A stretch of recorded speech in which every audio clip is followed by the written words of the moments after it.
অল্প সময়ের মধ্যেই 4বার ভূমিকম্প, 4টির উৎপত্তি স্থলই দেশের ভেতর, নরসিংদী ও ঢাকায়। এই ঘটনা কি আমাদের নতুন কোনো বার্তা দিচ্ছে? চলুন জেনে নিই আজকের এই ভিডিওতে।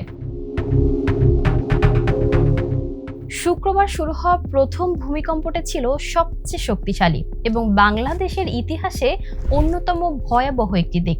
সকাল 10টা 38 হওয়া এই কম্পনটি নরসিংদীর মাধবদী এলাকায় প্রায় 10 কিলোমিটার গভীরে উৎপন্ন হয়।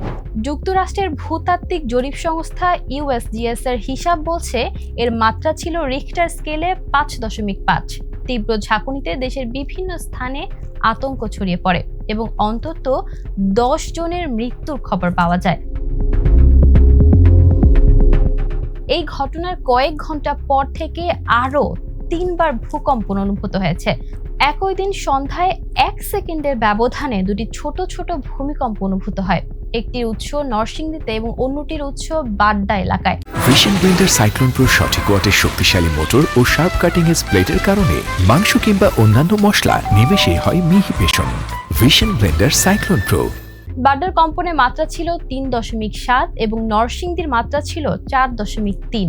এই কয়েকটি ভূমিকম্প কেন হচ্ছে এই নিয়ে বিশেষজ্ঞদের মধ্যে কেউই একমত পোষণ করেনি। কেউ বলছেন মাধবদীর এলাকার নিচে যে ফল্ট লাইন আছে সেখানে অনেক দিন ধরে চাপ জমেছিল, এখন একের পর এক ছোট বড় কম্পন দেখাচ্ছে যে সেই চাপ বের হতে শুরু করেছে।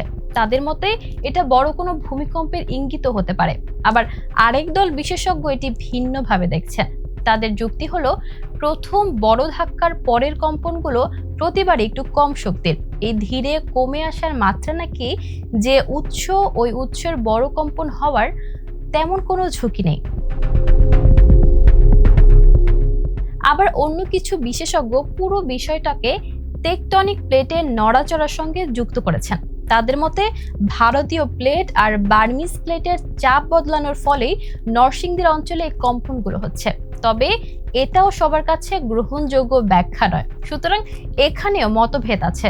অর্থাৎ ভূমিকম্পগুলো কেন হচ্ছে এই নিয়ে এখনো চূড়ান্ত কোনো সিদ্ধান্ত নেই বললেই চলে। তবে সবাই একমত পরিস্থিতি নজরে রাখতে।